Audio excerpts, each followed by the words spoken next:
உனக்கு முன்பாக செல்லும், நான் உனக்கு இளைப்பாறுதல் தருவேன்.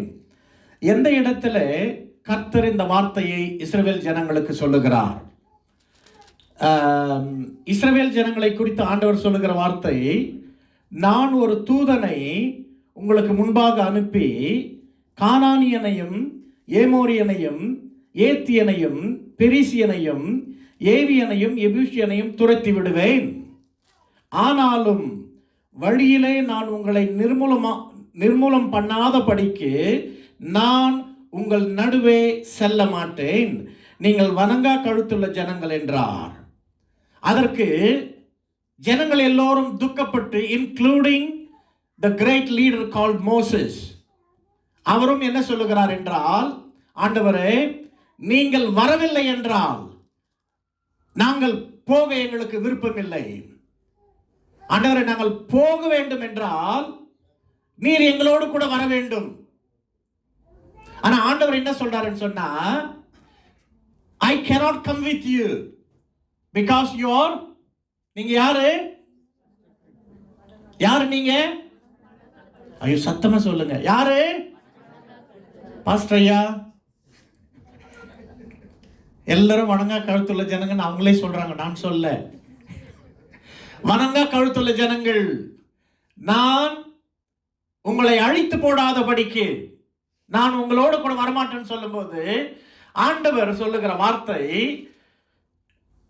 என் சமூகம் உனக்கு முன்பாக செல்லும், நான் உனக்கு இளைப்பாறுதல் தருவேன். ஏன் ஆண்டவர் இஸ்ரவேல் ஜனங்களை எகிப்தின் அடிமைதனத்தில் இருந்து அவர்களை விடுதலை செய்து பாலும் தேனும் ஓடுகிற கானான் தேசத்தை அவர்கள் அடைய வேண்டும் என்ற நோக்கத்தோடு அவர்களை கொண்டு வந்தார்.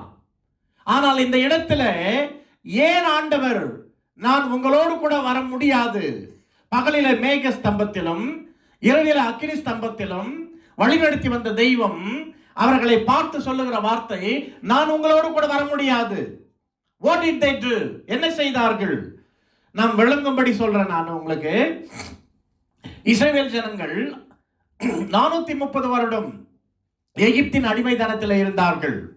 அவர்களுடைய உரிமைகள், அவர்களுடைய their values, their rights எல்லாம் அவர்களை விட்டு எடுத்துக்கொள்ளப்பட்டது. ஆண்டவர் அவர்களை விடுதலை செய்து வருகிறார். அவர்களை விடுதலை செய்து வந்தவுடனே என்ன நடக்கிறது? பார்வோன் ராஜா அவர்களை விடாமல் துரத்தி வருகிறான். அந்த இடத்துல செங்கடல் அவர்களுக்கு முன்பாக இருக்கிறது. பின்னாலே பார்வோன் சேனை செய்வதறியாது திகைத்த போது அகில உலகத்தையும் படைத்த தெய்வம் அந்த செங்கடலை பிளக்கிறார். அதற்கு பிறகு அவர்களை வழிநடத்தின பிறகு செங்கடலை கடந்து வந்த ஜனங்கள் 16வது அதிகாரத்தில் கர்த்தருக்கு விரோதமாய் முறுமுறுக்கிறார்கள். எங்கே தண்ணீர், எங்கே உணவு, ஏன் இந்த இடத்தில் எங்களை கொண்டு வந்தீர் என்று முறுமுறுக்கிறார்கள். அதற்கு பிறகு நாம் பார்க்கும் பொழுது 20வது அதிகாரத்தில் இஸ்ரவேல் ஜனங்கள் அவர்கள் என்ன செய்ய வேண்டும், ஆண்டவரை அவர்கள் எப்படி அணுக வேண்டும், ஆண்டவரை அவர்கள் எப்படி ஆராதிக்க வேண்டும் என்கிறதான நியமங்களையும் 10 கட்டளைகளையும் அவர்களுக்கு கொடுக்கிறார். அந்த 10 கட்டளையில ஆண்டவர் சொல்லுகிற வார்த்தை, do not have any other god, என்னாலே அல்லாமல் வேறே தேவர்கள் உங்களுக்கு இருக்க வேண்டாம் என்று ஆணித்தரமா சொல்றாரு. ஏன் ஆண்டவர் அவர்களோடு கூட வரவில்லை என்றால் 33வது அதிகாரத்திலே இது நடக்கிறது. ஆனால் 32வது அதிகாரத்தில் நாம் பார்க்கும்போது அதனுடைய காரணம் நமக்கு விளங்குகிறது. என்னவென்றால், மோசே ஆண்டவரோடு கூட சம்பாஷித்துக் கொண்டிருக்கும் பொழுது இவர்கள் என்ன செய்கிறார்கள் என்றால், கன்றுக்குட்டியை உருவாக்குகிறார்கள். ஆண்டவர் எதை செய்யக்கூடாது என்று சொல்லி இருந்தாரோ அதே காரியத்தை அவர்கள் செய்கிறார்கள். செய்து இஸ்ரவேல் ஜனங்கள் ஆண்டவரை மறக்கிறார்கள். இதுதான் உங்களை எகிப்தின் அடிமைத்தனத்தில் இருந்து விடுதலை செய்து கொண்டு வந்த தெய்வம் என்று அவர்களுக்கு முன்பாக வைக்கப்படுகிறது. அருமையான சகோதரனே, சகோதரியே, ஆண்டவர் சொல்லுகிறார் இஸ்ரவேல் ஜனங்களை பார்த்து, நீங்கள் மிகவும் பெரிய பாவத்தை செய்தீர்கள்.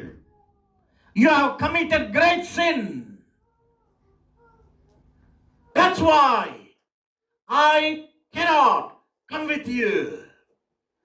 அப்படி என்று சொன்ன தெய்வம் என்ன சொல்றாருன்னு சொன்னா 32வது அதிகாரத்துல நீங்கள் பெரிய பாவத்தை செய்தீர்கள். You have committed great sin.